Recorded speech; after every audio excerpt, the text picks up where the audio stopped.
कल के लेक्चर में हमने रिफ्लेक्शन को फिनिश कर लिया था। कल वाले रिफ्लेक्शन ऑलमोस्ट हमारा फिनिश हो गया, ये क्वेश्चंस तो चलते रहेंगे। तो आज से हम एक नई शुरुआत करने जा रहे हैं, रिफ्रैक्शन ऑफ लाइट।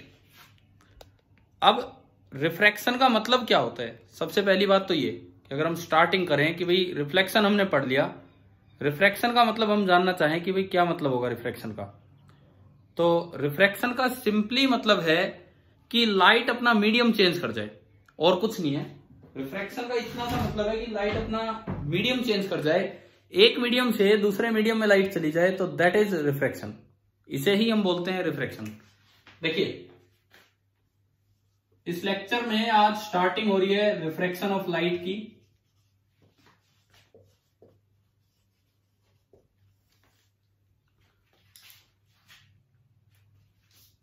क्या मतलब है सुनो, ये कोई एक कॉमन इंटरफेस है between two media. Media is the plural of medium. एक मीडियम ऊपर एक मीडियम नीचे है, and this is the common interface. मैं इसे बोलता हूं मीडियम नंबर 1 एंड इसे बोलता हूं मीडियम नंबर 2। सेकेंड, हम सभी जानते हैं कि लाइट एक वेव भी है। आप सभी अपना वीडियो ऑन रखना भाई। हम सभी जानते हैं कि लाइट एक वेव भी है।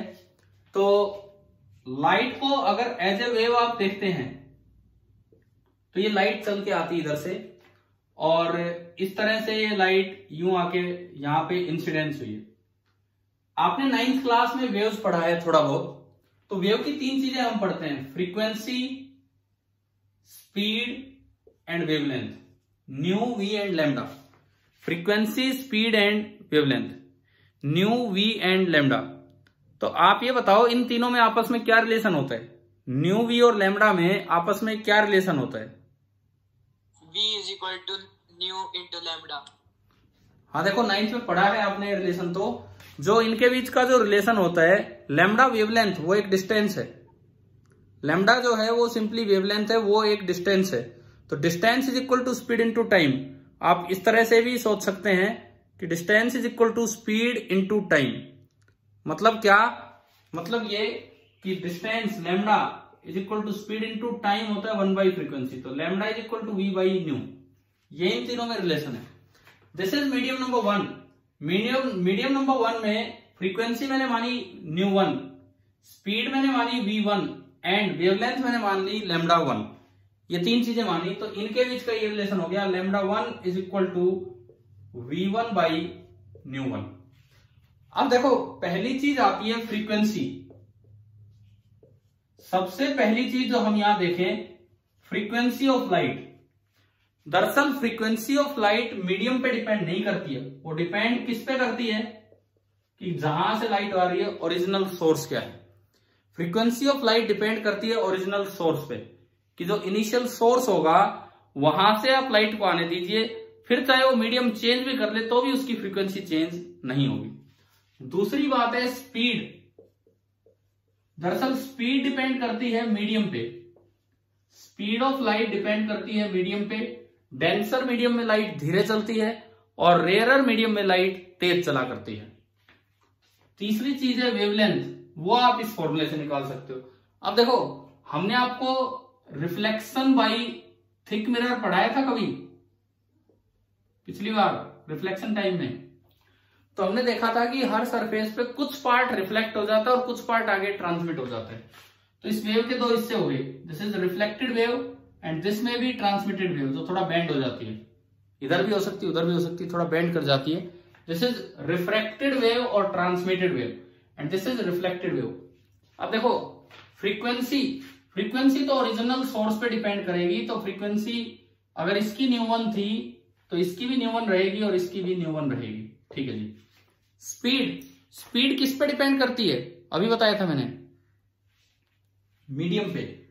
जब तक मीडियम सेम रहेगा स्पीड सेम रहेगी, मीडियम चेंज होते ही स्पीड चेंज होगी।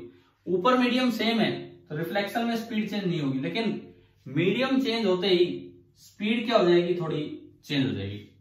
अब तीसरी चीज आती है वेवलेंथ। लैम्डा का फॉर्मूला है v बाई न्यू। यहां लगाओगे v1 बाई न्यू 1, यहां भी लगाएंगे तो v1 बाई न्यू 1, यानी कि लैम्डा सेम है, यहां भी लैम्डा सेम है। लेकिन लास्ट वाले में लगाओगे तो v1 V2/ν1 हो जाएगा, यानी कि लैम्डा अलग हो गया एंड दिस इज λ2। तो अब मैं आपको एक रिजल्ट बताता हूं जो हम यहां से याद रखेंगे कि ऑन चेंजिंग द मीडियम, जब भी लाइट अपना मीडियम बदलेगी, मैं 4 चीजें ले रहा हूं, आपको बताना है कौन सी चीज चेंज हो रही है, कौन सी चीज चेंज नहीं हो रही है। सबसे पहली बात, स्पीड बताओ चेंज हुई कि सेम रही? चेंज, स्पीड चेंज होगी। दूसरी बात, वेवलेंथ चेंज है। तीसरी बात, फ्रीक्वेंसी नो चेंज, कोई चेंज नहीं होगा। चौथी बात, एक नई चीज मैं यहां लिख रहा हूं, फेज। फेज जिसका सिंबल होता है फाई। फेज क्या होता है? कोई भी वेव, नहीं रुको एक मिनट, कोई भी वेव एक इक्वेशन की तरह दी जाती है। कोई भी जो वेव होती है उसको हम एक इक्वेशन की तरह लिखते हैं। एक सेकंड रुकिए, मैं अभी करता हूं आगे।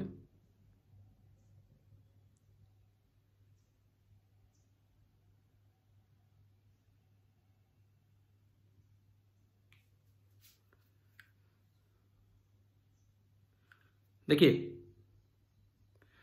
कोई भी जो वेव है वो एक इक्वेशन की तरह लिखी जाती है and y is equal to a sine, sine के आगे जो लिखा है वो फेज होता है।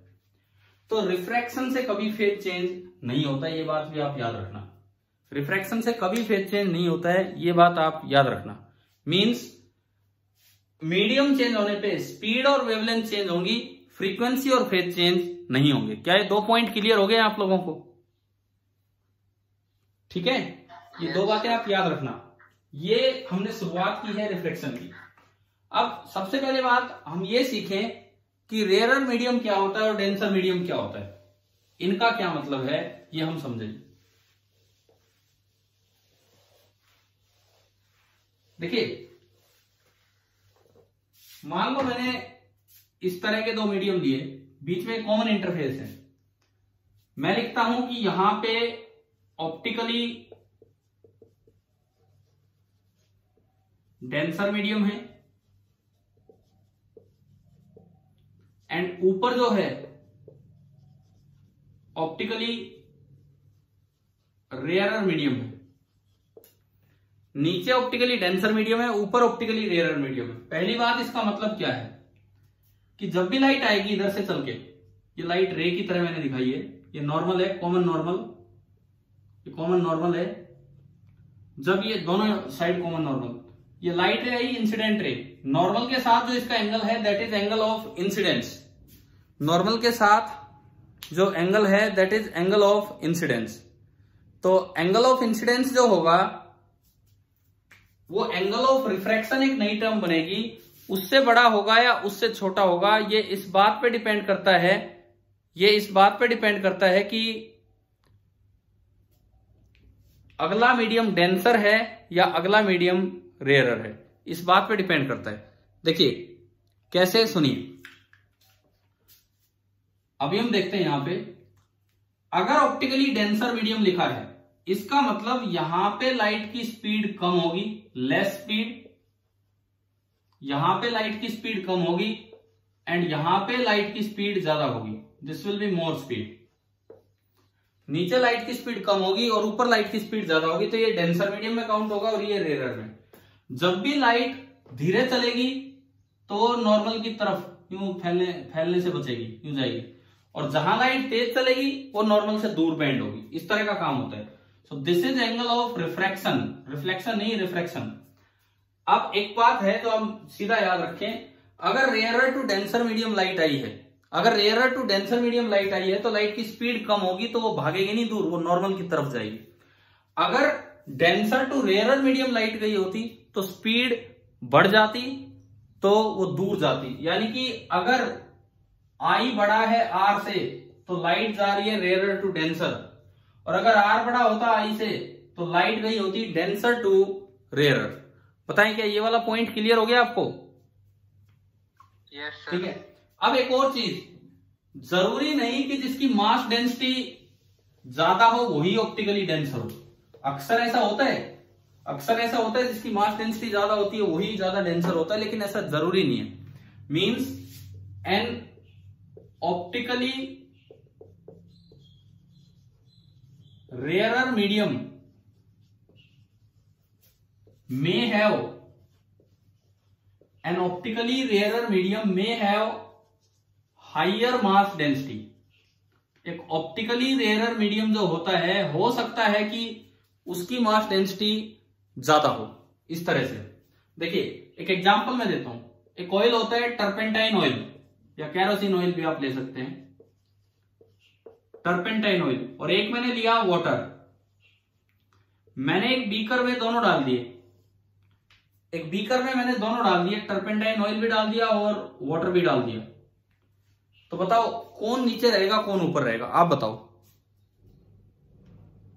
ऑयल ऊपर, हाँ, वाटर नीचे। वाटर नीचे रहेगा और ऑयल ऊपर रहेगा, क्योंकि वाटर की मास डेंसिटी ज्यादा है।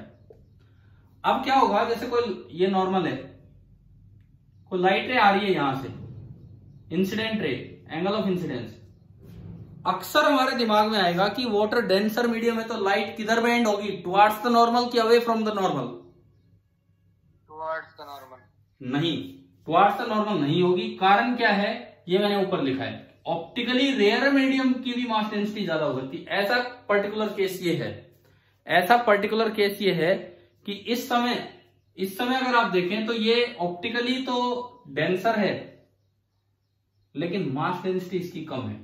वाटर ऑप्टिकली रेयरर है इसके मुकाबले, और अगर वाटर ऑप्टिकली रेयरर है, अगर वाटर ऑप्टिकली रेयरर है तो ये बेंड हो जाएगी अवे फ्रॉम द नॉर्मल।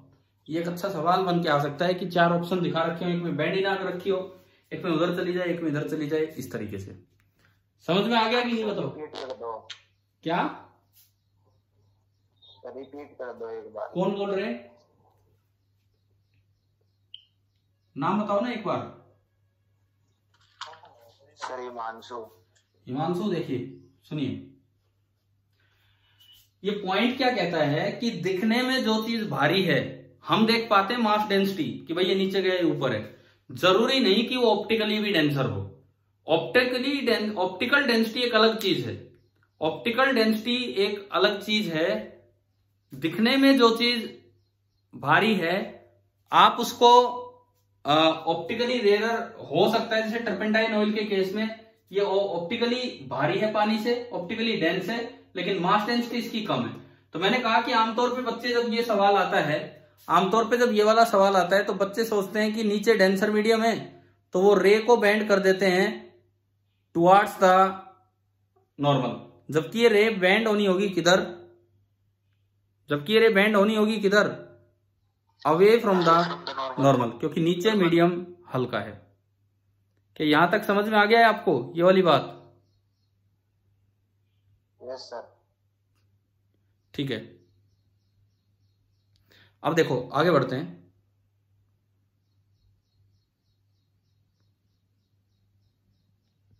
इसके बाद देखिए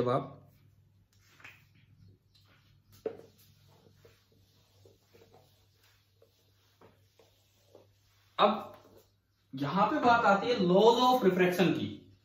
जैसे लॉ रिफ्लेक्शन में आए थे उसी तरह के लॉ हम रिफ्रैक्शन में बात करें तो लॉज ऑफ रिफ्रैक्शन क्या है, एक बार हम वो सीखें। 2 लॉज हैं। पहला रूल बिल्कुल सेम जो वहां था, इंसिडेंट रे नॉर्मल, नॉर्मल मतलब कॉमन इंटरफेस पे उस जगह नॉर्मल, एंड रिफ्रैक्टेड रे।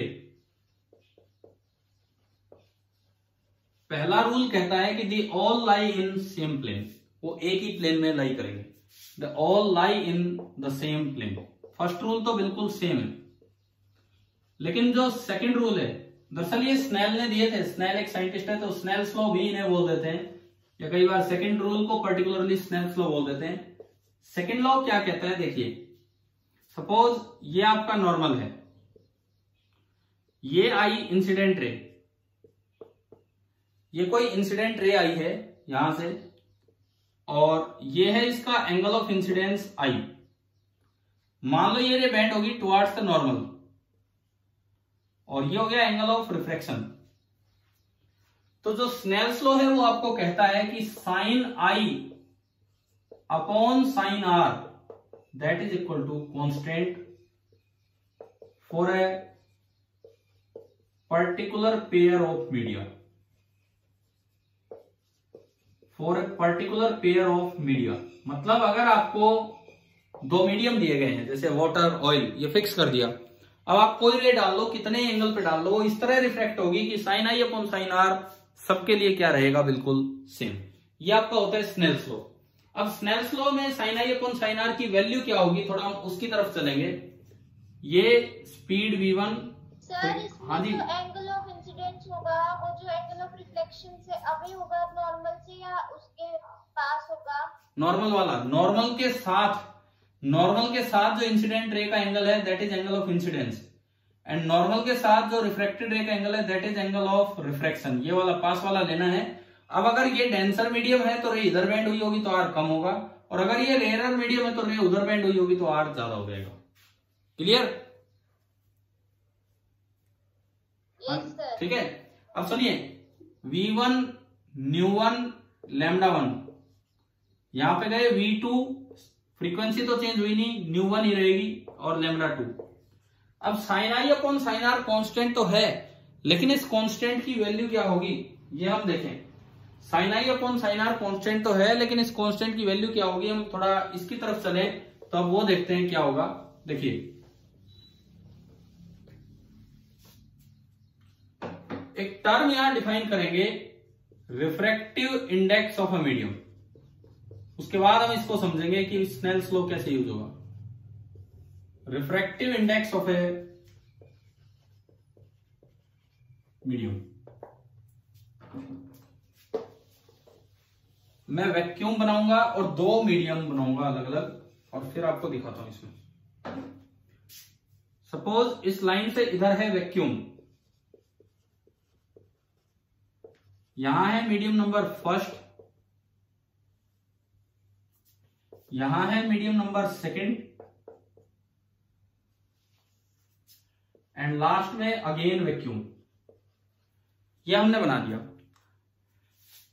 वैक्यूम में लाइट फ्रीली चलती है मैक्सिमम स्पीड से, मैक्सिमम वेवलेंथ से। तो यहां इसकी वेवलेंथ भी काफी ज्यादा है लैम्डा, और स्पीड को हम डिनोट करते हैं सी से। मीडियम वन, कोई मटेरियल मीडियम आते ही लाइट की स्पीड भी कम होती है और बदले में वेवलेंथ भी कम होती है। इस तरह का काम हो गया। यहां पे स्पीड होगी v1 और वेवलेंथ आपकी होगी λ1। अगला मान लो और भी डेंसर मीडियम आ गया तो स्पीड और वेवलेंथ और भी कम हो जाएगा इस तरह से। यहां पे वेवलेंथ होगी λ2, एक पूरी वेव की लंबाई, और स्पीड और भी कम होगी v2।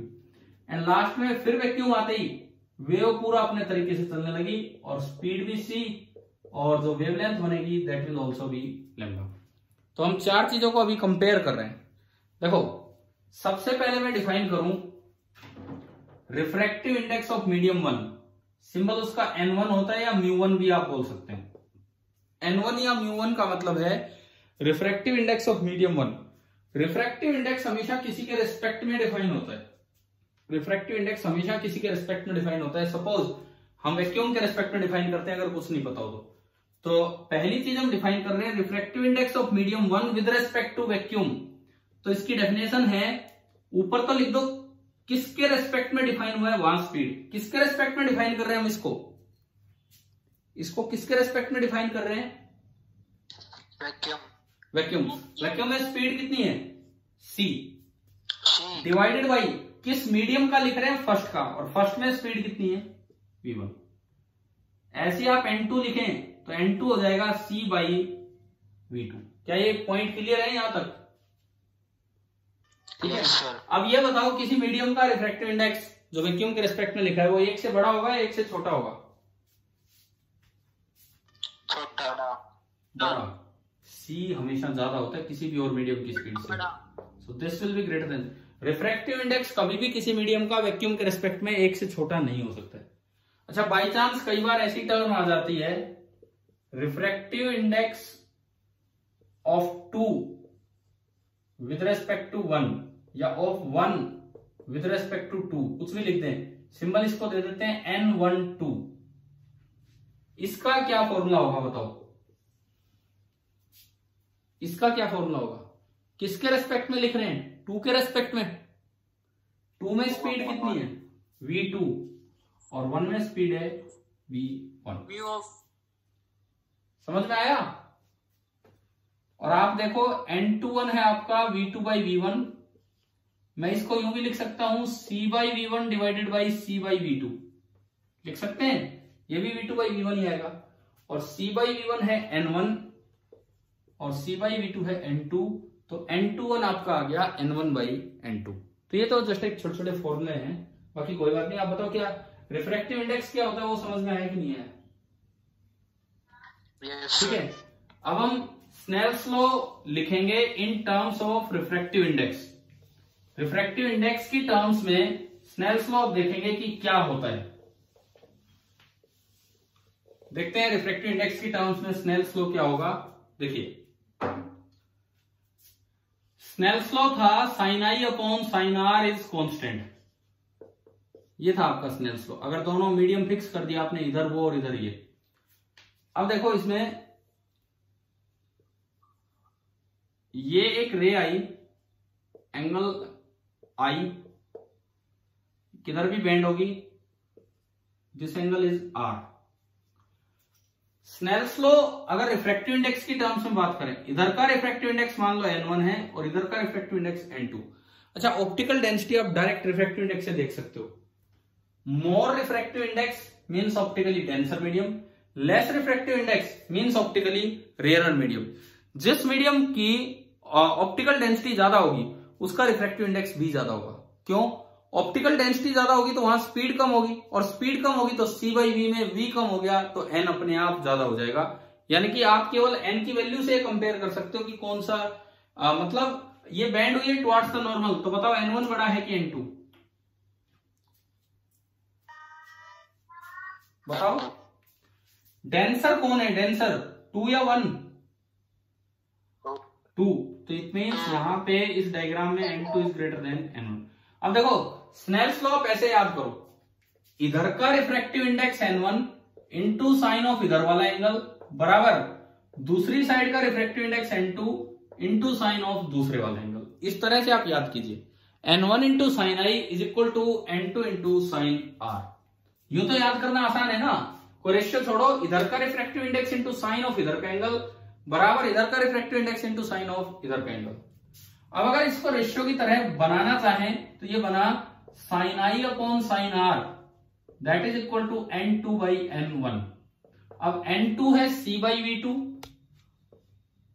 और n1 है c/v1, तो ये आपका हो जाएगा v1/v2। दोनों साइड आप न्यू से मल्टीप्लाई कर दो, फ्रीक्वेंसी तो दोनों की सेम है, new v1 upon new v2। Lambda का फॉर्मूला क्या होता है? v/न्यू। तो न्यू से मल्टीप्लाई नहीं करना था मुझे, सॉरी, न्यू से मल्टीप्लाई नहीं करना, न्यू से डिवाइड करना है। न्यू से मैंने दोनों साइड डिवाइड कर दिया, v1/न्यू एंड ये भी दोनों साइड नहीं, न्यूमरेटर डिनोमिनेटर। v1/न्यू को मैं लिख सकता हूं λ1 एंड v2/न्यू को हम लिख सकते हैं λ2। तो स्नेल्स लॉ वैसे तो आप न्यूमेरिकल के लिए ये याद रखें, परंतु अगर आपको रेशियो याद ही करना है तो ढंग से देखो क्या आया, sine i upon sine r that is equal to v1 upon v2 also equal to λ1 upon λ2। लेकिन रिफ्रैक्टिव इंडेक्स की टर्म्स में देखोगे तो n2 अपॉन n1। तो रेशियो में चक्कर पड़ता है, क्या करना है, आप इधर का n1 इंटू साइन ऑफ इधर का एंगल इस तरह याद रखिए, और ये आपका होता है स्नेल्स लॉ। बताओ क्या स्नेल्स लॉ समझ में आ गया है? Yes sir. ठीक है, अब आप ये बताओ, अगर मैं डेविएशन की बात करूं, डेविएशन इन रिफ्रैक्शन, तो उसका क्या फॉर्मूला होगा? अब मैं निकाल रहा हूं डेविएशन, जिसको हम सिंबल डेल्टा देते थे। दोनों केस में ले रहा हूं, एक बार रे आई और टुवर्ड्स द नॉर्मल बैंड होगी, ये आई एंड दिस इज आर, और एक बार रे आती है और away from the normal band हो जाती है। एक बार रे आई और away from the normal band हो गई। अब देखो इसमें ये आई है और ये आर है, यहां नीचे वाला मीडियम डेंसर है और वहां नीचे वाला मीडियम रेयर है। अब डेविएशन का मतलब है कि रे कितना बेंड हुई है। डेविएशन का मतलब सिंपली ये है कि अगर मैं आई की लाइन को आगे बढ़ाऊं तो ये रे कितना बेंड होगी, दिस इज डेविएशन। और इसमें भी अगर मैं आई की लाइन को आगे बढ़ाऊं तो ये रे कितना इधर बेंड होगी, दिस इज डेविएशन। हाँ जी भाई, आ रहा है ना समझ में डेविएशन क्या है? ठीक है, अब ज्योमेट्री का यूज करके देखो, ज्योमेट्री का यूज करके आप देखिए पहले केस में डेविएशन कितना होगा, जितना ये एंगल है उतना ये पूरा है। देखो जितना ये है उतना ये पूरा है, वर्टिकली अपोजिट एंगल। तो यहां से देखो तो r plus delta is I, तो डेल्टा कितना हो गया, आई माइनस आर। यहां देखो अगर ये आई है तो ये भी आई है, वर्टिकली अपोजिट एंगल, तो आई प्लस डेल्टा इज आर, तो डेल्टा कितना हो गया, आर माइनस आई। जब आई बड़ा था आर छोटा था तो आई माइनस आर, जब आर बड़ा हुआ आई छोटा हुआ तो आर माइनस आई। तो याद रखना तो बड़ा आसान है, बड़े में से छोटा घटा दो, तो डेविएशन का फॉर्मूला आ गया आई माइनस आर या आर माइनस आई, मतलब आप इस पे लगा दो एक मोड। चलिए डेविएशन आई गया समझ में।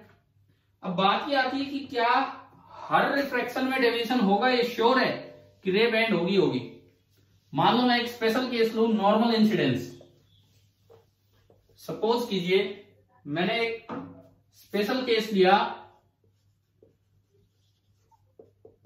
Normal incidence. मैंने एक स्पेशल केस लिया नॉर्मल इंसिडेंस। नॉर्मल इंसिडेंस का मतलब है कि ये इंटरफेस है तो लाइट ऐसे आई। बताइए जी आई कितना होगा इसमें, आई 0 डिग्री की 90 डिग्री, बस मैं यही पूछ रहा हूं आपसे। आई आपका होगा 0 डिग्री। आपने इक्वेशन लगाई n1 into sine 0 degree is equal to n2 into sine R. अब ये तो 0 ही हो गया, यानी कि sine R is coming out to be 0 और यहां से आर भी आ गया 0 डिग्री, यानी कि ये रे सीधी निकल जाएगी रिफ्रैक्ट होके। क्या ये बैंड हुई है जरा सी भी? बिल्कुल बैंड नहीं हुई, तो डेविएशन आपका होगा 0। डेविएशन आपका होगा 0। अब आप ये बताओ अगर नॉर्मल इंसिडेंस रिफ्लेक्शन में होता तो डेविएशन कितना था? 180 डिग्री, ठीक है ना। और फिलहाल डेविएशन है 0 डिग्री, वहां पे होता 180 डिग्री। चलो अब देखिए हम आपसे एक क्वेश्चन पूछते हैं जिसमें डेविएशन का भी, स्नेल्स लॉ का भी, इन सारी चीजों का यूज हो रहा होगा। अब आप ये सवाल का जवाब देंगे, मैं आपको टाइम दूंगा, आप ट्राई करेंगे और फिर इसका जवाब देंगे। ये एक ग्लास का स्फीयर है, सॉलिड स्फीयर, और इसके अंदर एक ऐसा ग्लास भरा हुआ है जिसका जो रिफ्रैक्टिव इंडेक्स है दैट इज √3। इसका जो रिफ्रैक्टिव इंडेक्स है दैट इज √3। एक रे बाहर से, बाहर मतलब कुछ नहीं दिया होता है, तो मतलब एयर या वैक्यूम आपको मानना है, जिसका रिफ्रैक्टिव इंडेक्स 1 होता है। बाहर से रे इंसिडेंट हुई और इस तरह से हुई कि अगर सेंटर से इस लाइन को दिखाया गया है, देखो सेंटर से अगर मैंने लाइन ज्वाइन कर दी तो ये कौन सा एंगल है? नॉर्मल। हाँ, मतलब एंगल ऑफ इंसिडेंस हो जाएगा। मतलब ये डायग्राम में आपको दे दिया कि 60 डिग्री पे ये रे आई है। आपको क्या निकालना है? Find the total deviation suffered by the light ray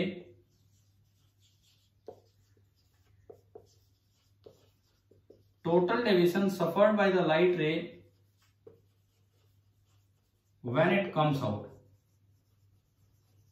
जब ये लाइट रे बाहर निकलेगी तो टोटल डेविएशन कितना होगा? भाई आप ट्राई कीजिए इसको 2-3 मिनट, फिर उसके बाद हम देखते हैं।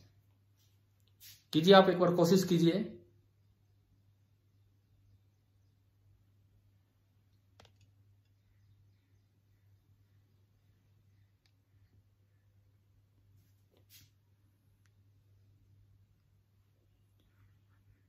देखो खाली मत बैठे रहे। मैं कितना 30 ना जी ना, गलत आंसर है।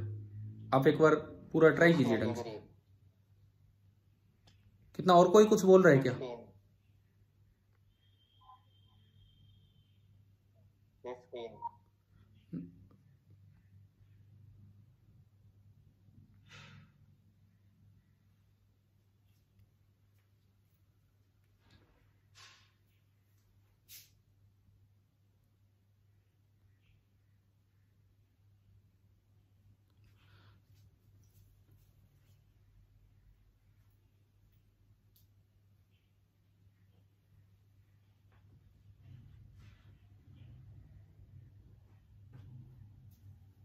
देखो 2 बार रिफ्रैक्शन करवाने, 2 बार, और फिर टोटल डेविएशन की बात करनी है।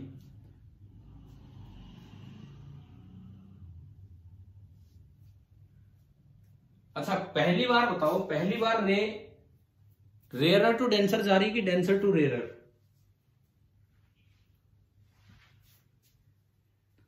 पहली बार में रे रेयर टू डेंसर जा रही कि डेंसर टू रेयर?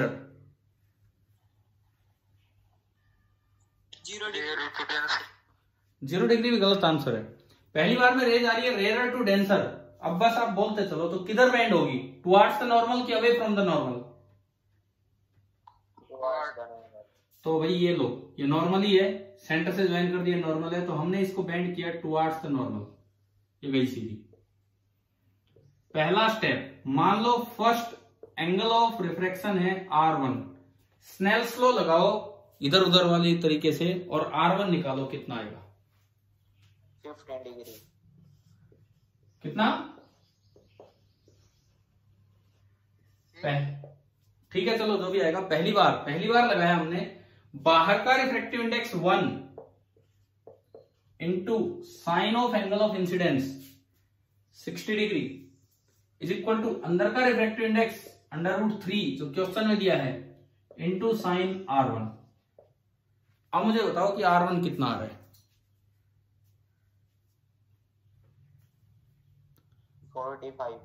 45। देखते हैं, कम से कम कैलकुलेशन वगैरह ये तो ठीक करें। साइन 60 की वैल्यू याद है सभी को? सर हाँ, √3 से √3 घटा, साइन R1 हाफ आ गया, तो R1 कितना हुआ? 30 डिग्री। यानी कि ये मुझे पता लग गया कि जो पहला angle of incidence angle of refraction है दैट इज 30 डिग्री। दोबारा मीडियम चेंज होगा वहां जाके। आपने क्या किया, एक बार फिर से नॉर्मल बना दिया। नॉर्मल बनाना है तो उस पॉइंट को सेंटर से ज्वाइन कर दो, ये आपका बन गया नॉर्मल। पहली बार रे बेंड हुई है टुवर्ड्स द नॉर्मल। दूसरी बार ये है आपका एंगल ऑफ इंसिडेंस I2। अब बताओ ये रे टुवर्ड्स द नॉर्मल बेंड होगी या away from the normal? Second time away from. हाँ, अवे फ्रॉम द नॉर्मल। तो नॉर्मल की तरफ नहीं, नॉर्मल से दूर ले जाओ। ये मान लो ये, तो ये आपका एंगल हो गया R2। अब एक बार स्नेल्स लॉ यहां लगाओ, तो उसके लिए दोनों ही अननोन दिख रहे हैं। तो I2 बताओ ज्योमेट्री से, I2 कितना होगा? 30 डिग्री। क्यों? R1 is equals to I2।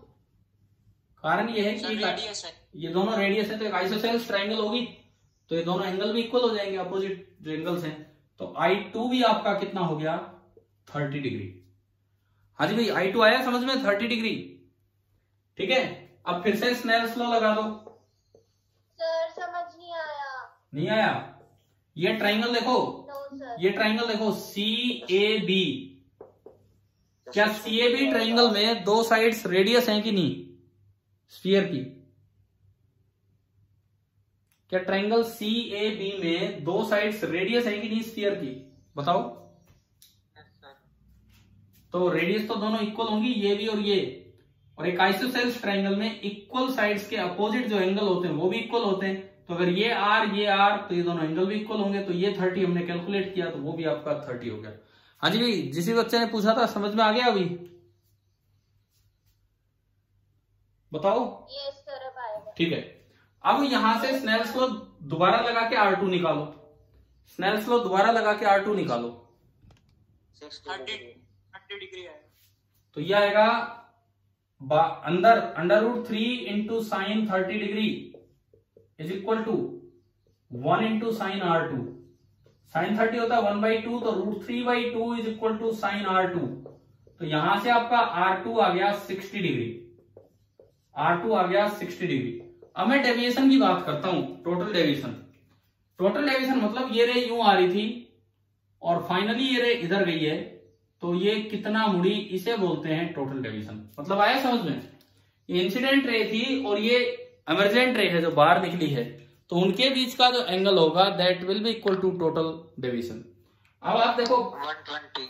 हाँ 120 नहीं, बिल्कुल गलत आंसर है। सुनिए, पहली बार में जब डेविएशन हुआ तो इतना हुआ है, डेविएशन नंबर 1, बड़ा माइनस छोटा, यही तो सिखाया था I - R, या I1 है। 60 - 30 कितना हो गया? 30 डिग्री क्लॉकवाइज। और दूसरी बार में अगर आप दिखाओगे, ये रे यूं जा रही थी यूं, और ये यूं बेंड होगी, बड़ा माइनस छोटा, R2 - I2, 60 - 30, अगेन 30 क्लॉकवाइज। पहली बार भी 30 क्लॉकवाइज, दूसरी बार भी 30 क्लॉकवाइज, तो दोनों ऐड हो जाएंगे और जो टोटल डेविएशन हो जाएगा वो 60 डिग्री हो जाएगा क्लॉकवाइज। बताइए क्या क्लियर हो गया यहां तक?